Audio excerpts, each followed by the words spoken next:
Bab 20. Mana singanya? Tanya Zain pura-pura, sebenarnya dia peka siapa yang dimaksud singa oleh Zain. Hehe, sudah jinak kok singanya, ayo mulai dengan memperkenalkan diri. Pinta Kimi. Nanti saja ya, di danau, Zain mengelak, dia sebenarnya malu harus berkenalan ala-ala anak smas saja. Ya sudah Kimi ngebut nih kalau tidak mau. Dan benar saja Kimi menambah kecepatan maksimal, dia bahkan meliak-liuk menyalip mobil di depannya. Zain mulai panik, sebenarnya Zain suka mengebut jika menyetir sendiri, akan tetapi kalau duduk di kursi penumpang rasanya berbeda, jantungnya terasa copot. Kim, jangan ngebut, lihat jalanan ramai, bisa bahaya. Zain mengingatkan. Lagi asyik nih tuan, uji nyali Yuhui, Kimi menyalip truk besar dengan lihai. Stop Kim, bisa bahaya sayang, kita belum menikah. Dan Kit. Aduh, jidat Zain sampai terbentur dashboard mobil. Kimi mengerim Ferrari itu segera, bukannya takut mati, tapi karena mendengar satu kata yang sangat langka, Kimi menepikan mobilnya sejenak. Maaf, tapi tuan tadi bilang apa, coba ulangi lagi. Semangat Kimi sambil mengguncang lengan Zain. Yang mana, lihat jidatku sampai benjol, menunjuk jidatnya yang memerah.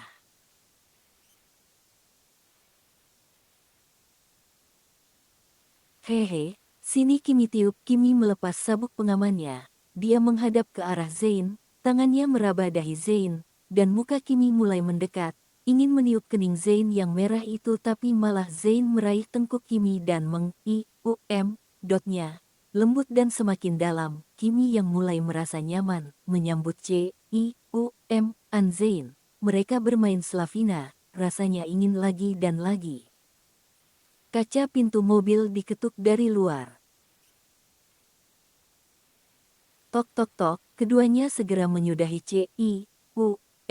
an panas itu. Kimi segera memperbaiki rambutnya dan Zain membuka kaca mobilnya. Di luar tampak dua orang pria berseragam polisi. Zain segera keluar mobilnya menemui polisi tersebut. Bapak tahu kesalahan Bapak, kata polisi muda rada ketus. Maaf Pak Polisi, ini ada apa ya? Anda tidak membaca rambu-rambu lalu lintas, itu ada tulisan dilarang berhenti di area ini, dan kami juga melihat kalau mobil ini sedang mengebut, siapa yang menyetir? Tegas Pak Polisi. Maaf Pak, kami tidak membaca rambu itu, tadi berhenti mendadak. Zain meminta maaf atas kecerobohan mereka, sementara Kimi yang sudah selesai berbenah keluar dari kursi kemudi, berjalan ke arah mereka. Maaf saya yang menyetir Pak. Meminta maaf sambil menunjukkan senyum terbaiknya, hal itu membuat Zain tidak senang. Dua polisi itu terpana melihat gadis cantik dan imut di depan matanya. Maaf saya masih belajar Pak, tadi sedikit oleng, dan ini suami saya tadi mencoba membantu dan membanting setir ke sini. Maaf sekali ya Pak Polisi, Kimi mulai merayu. Oh begitu ya, polisi itu mulai salah tingkah. Begitu rupanya, maaf tapi kalau istrinya belum mahir jangan dibawa ke jalan besar, bisa berbahaya bahkan bisa mencelakakan orang lain, nasihat polisi ke Zain. Kimi menahan rasa ingin tertawanya. Ya sudah Bapak saja yang menyetir, dan ingat jaga istrinya yang cantik ini jangan sampai diambil orang. Iya Pak terima kasih, kalau perlu akan saya kurung istri saya ini supaya tidak dilirik orang lagi, sewot Zain. Permisi Pak selamat bertugas, salam pada istrinya iya. Dengan kesal, Zain masuk ke mobilnya sekarang dia yang mengemudi. Kimi yang sedari tadi menahan ketawanya sontak dia tertawa terbahak di dalam perjalanan. Hahaha, lihat muka suamiku yang sedang marah. Istrinya dilirik Pak Polisi, cemburu nih ya, goda Kimi. Seneng lihat suaminya marah, mukanya benjol, ditilang pula, kalau kamu sudah menjadi istriku benar-benar aku kurung di kamar, supaya tidak dilihat orang seperti itu, lihat mata mereka seperti mau copot, gerutu Zain. Iya deh iya, tapi enak lo dikurung di kamar pengantin, jadi tidak sabar, menaik-naikkan alisnya genit. Dasar bocah genit, terus kita kemana nih arahnya? Kimi segera menunjukkan arah yang benar karena hampir sampai, mereka melewati gang-gang yang lumayan sempit. Hingga tiba di sebuah kafe di tepi danau yang sejuk, pemandangannya sangat indah, sangat cocok bagi pasangan muda yang pacaran atau pengantin baru. Wah ternyata masih ada tempat yang asri dan sejuk di Jakarta ini, kagum Zain. Sebenarnya banyak tuan, tapi tuan sayang saja yang tidak pernah kemana-mana, paling yang dikunjungi cuma itu-itu saja. Zain menarik pinggang Kimi dan mereka melangkah ke dalam, banyak pasang mata yang iri melihat pasangan sempurna itu, bahkan ada pula yang diam-diam memotret mereka. Ini nih baru sempurna, lihat cowok ya cold macho, pacarnya imut dan cantik, ih jadi kepengen deh, bisik-bisik pengunjung yang lain. Kimi segera memesan menu dan menyewa perahu yang paling bagus. Kimi segera menggandeng tangan Zain ke perahu yang mereka sewa, tapi mereka berpapasan dengan seorang model putri salah satu teman Mama Zain. Wow lihat ini kan Zain, yang gay itu, oh siapa ini gadis cantik di sampingnya, hei Nona, pri di sekolahmu ini tidak normal untuk apa jalan sama dia, ganteng sih ganteng kalau tidak normal, ejek Bella. Kimi segera maju ke depan meraih baju kurang bahan Bella. Ngomong apa lo tante, coba ulangi lagi, atau gue sobek mulut busukmu itu, tegas Kimi, yang masih meremas atasan baju terbuka Bella, kalau sampai Kimi menariknya lebih keras maka dia bisa telanjang. Itu, cuma bilang dia tidak normal, alergi wanita, dia gay, jadi jauhi dia, masih menjawab dengan terbata-bata. Mau tahu kenapa Zain tidak menyukai bahkan alergi pada Anda? Coba mengacalah, lihat penampilan Anda mirip seperti asteris, dan itu yang membuat Zain alergi. Biraninya kakakmu, bilang aku asteris, tidak tahu ya kalau gue model terkenal bahkan mancanegara, bukan asteris.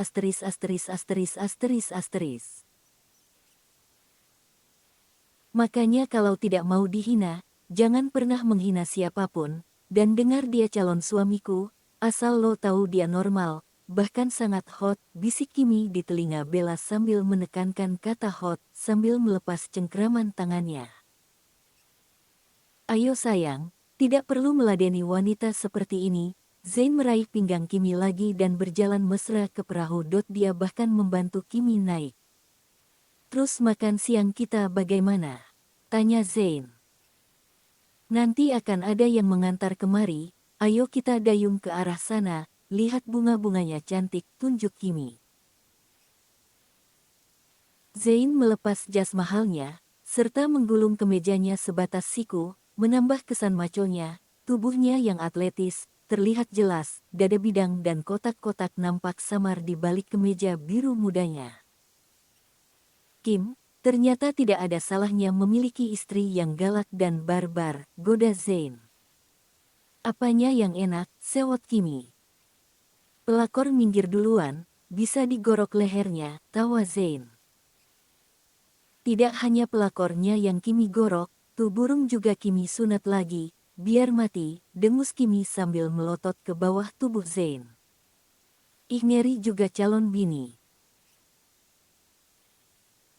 Biarin, Kimi paling tidak suka, dikhianati, dibohongi bahkan pria tidak setia, karena bagi Kimi sekali jatuh cinta maka akan menjaganya, tapi kalau sakit hati jangan harap meminta Kimi kembali, ogah, memonyongkan bibirnya.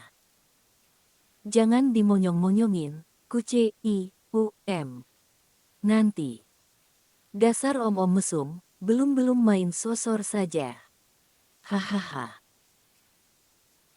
Sementara Kimi dan Zain asyik makan siang romantis di atas perahu di Danau Cinta, Alex dan Cindy juga makan siang di sebuah restoran steak.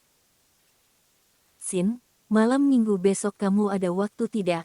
Atau ada kencan dengan pacar kamu mungkin? Tanya Alex. Tidak pak, saya free, maaf masih jomblo pak. Jawab Cindy malu-malu. Baguslah, bagaimana kalau besok aku jemput, kita makan malam bersama. Beneran Pak Alex mau makan malam sama Cindy, dalam rangka apa Pak? Senang sekaligus penasaran. Tidak ada apa-apa, cuma gabut saja, mau ngapain? Zain sibuk, Bayu juga. Alex mencari alasan yang tepat dan supaya Cindy tidak curiga. Baiklah Pak, saya juga gabut Pak, hehe, bisa numpang tenar tidak Pak? Nanya Cindy. Yah pura-puranya, Bapak ngajak saya ngedate gitu biar saya tidak dibully teman-teman kos, pinta Cindy malu-malu. Oke deh, malam minggu jam 19 aku jemput di kosanmu, nanti kirim alamatnya ya, dandan yang cantik, bilang pada teman-teman kamu kalau kita mau kencan, biar seru, hehehe. Baik Pak, terima kasih ya, hati Cindy berbunga-bunga, bisa makan siang dengan orang nomor 2 di kantornya itu sudah kehormatan banget, apalagi kencan. Mark sudah mendapat laporan dari anak buahnya yang dia minta mencari tahu identitas Kimberly seperti permintaan sang istri. Beliau membaca laporan tersebut dengan cermat, bahkan sampai 2/3 kali. Kimberly Marvelia Pratama, putri kedua pasangan Sandi Pratama dan Sania Pratama, selama ini tinggal di USA bersama Marvel Pratama, lulusan S2 Harvard University, umur baru 19 tahun. Mark juga mengamati foto Kimberly. Bukannya gadis ini hacker terkenal itu, pemimpin Marvel Group, wah, identitas gadis ini bukan sembarangan, pasti Anissa sangat gembira dengan berita yang kudapatkan. Mark memegangi dagunya. Pintu ruangannya diketuk. Tampak istri tercintanya memasuki ruangan, membawakan makan siang. Halo papa sayang, bagaimana pesanan mama? Langsung menanyakan pesanannya bukannya kabar suaminya. Mama ini bukannya menanyakan kabar papa, atau menawarkan makan siang, malah menanyakan pesanan, kesal Mark. Maaf papa, abis mama sudah tidak sabar lagi melihat identitas calon mantu mami. Sambil membuka rantang yang isinya makan siang Mark. Apa mama yakin gadis yang mama maksud mau dengan Zain? Memastikan. Mama yakin kalau sebenarnya mereka ada sesuatu. Tadi pagi mama ke kantor Zain, papa tahu Zain dan Alex sampai berebut nasi goreng buatan Kimi. Mama kok juga pengen mencicipinya iya. Membayangkan adegan tadi pagi. Ma, kalau suatu saat impian mama tidak jadi kenyataan jangan kecewa ya. Identitas hadis itu tidak biasa. Mark duduk di sofa ruangannya dan menerima piring berisi makan siang buatan istrinya. Namanya juga usaha pa, berhasil tidaknya Tuhan yang menentukan. Tapi alangkah baiknya kalau keinginan mama terkabulkan. Dia gadis yang have fun dan yang pasti Zain tidak alergi padanya. Mama ambil amplop coklat di meja papa, semua data diri Kimberly ada di sana, menunjuk ke arah meja kerjanya, sambil menikmati makan siang.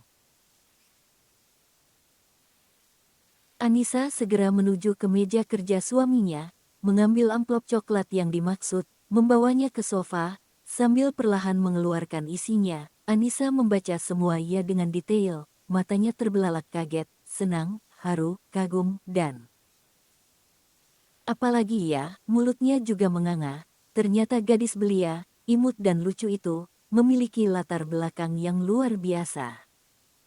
Pak, ini semua benar? Tanya Anissa tidak percaya. Kalau tidak percaya mama bisa tanyakan langsung ke orangnya, kesal Mark, karena istrinya tidak percaya. Bukannya tidak percaya, mama tidak menyangka latar belakang gadis itu ternyata luar biasa. Mama sungguh tidak membayangkannya, elak Anissa.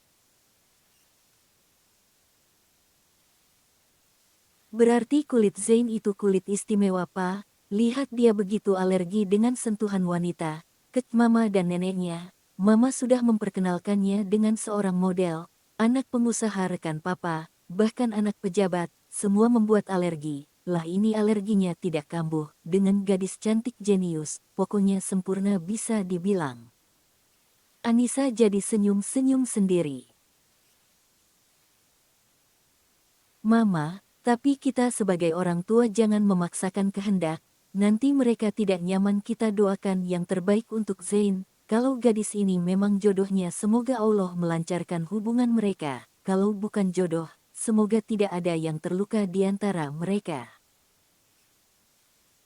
Amin. Iya Pak, Papa benar. Mama akan berdoa untuk kebaikan anak-anak kita. Semoga mereka selalu di bawah lindungan Allah dan dilancarkan semua urusannya. Kevin segera menemui kakaknya di kantor hotel. Dia penasaran ada apa gerangan. Daniel mencarinya. Ada apa kakak tumben mencariku? Bagaimana kabar pernikahanmu? Setelah menikah kalian belum pernah ke rumah. Papa dan Mama kangen. Mereka juga pengen mengenal menantunya dengan baik. Nanti malam aku akan ajak Angel ke rumah. Cuma itu. Tanya Kevin kesal. Kamu sulit dihubungi, jadi kakak berinisiatif datang kemari. Bagaimana bisnis hotel ini? Papa takut setelah kamu mengkhianati Kimberly, gadis itu akan balas dendam dan berpengaruh pada bisnis kamu. Kakak tenang saja, Kimi tidak akan balas dendam. Kali ini gue harus bisa mendapatkan dia kembali. Oceh Kevin. Apa maksudmu? Kamu ini sudah menikah dengan kakaknya. Jangan membuat ulah Kevin, itu nanti akan merugikanmu sendiri. Daniel menasehati adiknya. Bukannya kamu mendapatkan Kimi tapi kamu akan kehilangan keduanya, bahkan kehilangan kebahagiaanmu. Sudah untung kamu menjadi menantu Sandi Pratama, ini malah mau bikin ulah. Kakak tenang saja, semua serahkan pada Kevin, rencanaku pasti berhasil. Kalau perlu aku akan membuat dua-duanya hamil anakku. Keren tidak rencanaku? Dasar bocah gemblong, batalkan rencana gilamu itu, dan berbahagialah dengan Angel, dia yang sudah kamu pilih jadi pertanggungjawabkan pilihanmu. Kesal Daniel. Sekarang dia berubah menjadi sangat cantik, aku nyesel meninggalkannya, bahkan belum memiliki dia seutuhnya. Lebih baik aku pulang saja daripada mendengar ocehan Wong Edan sepertimu. Ingat nanti malam ajak istrimu, sudah hampir 1 bulan kalian menikah jadi sempatkan mengunjungi keluarga. Iya dan segera menikah sana, sudah tua, gue saja sudah hampir punya anak, lo masih saja jomblo akut. Bukan urusanmu, sebaiknya urus rumah tanggamu supaya aman, kesal Daniel. Daniel segera angkat kaki dari hotel adiknya itu. Kita tengok yang lagi kencan di atas perahu. Ayo tuan perkenalkan dirimu, Kimi kan sudah tadi atau kita bersalaman lagi nih.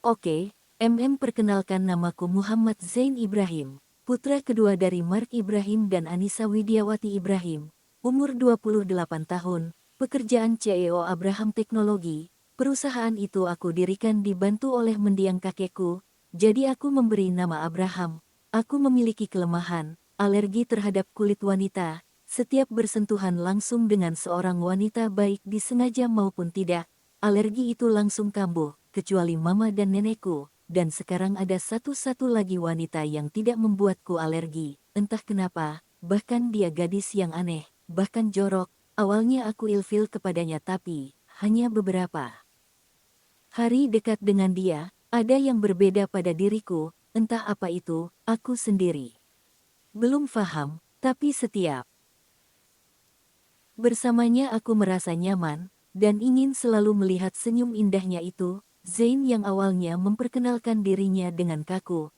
sampai melantur kemana-mana, sementara Kimi diam mendengarkan pernyataan Zain. Bersambung.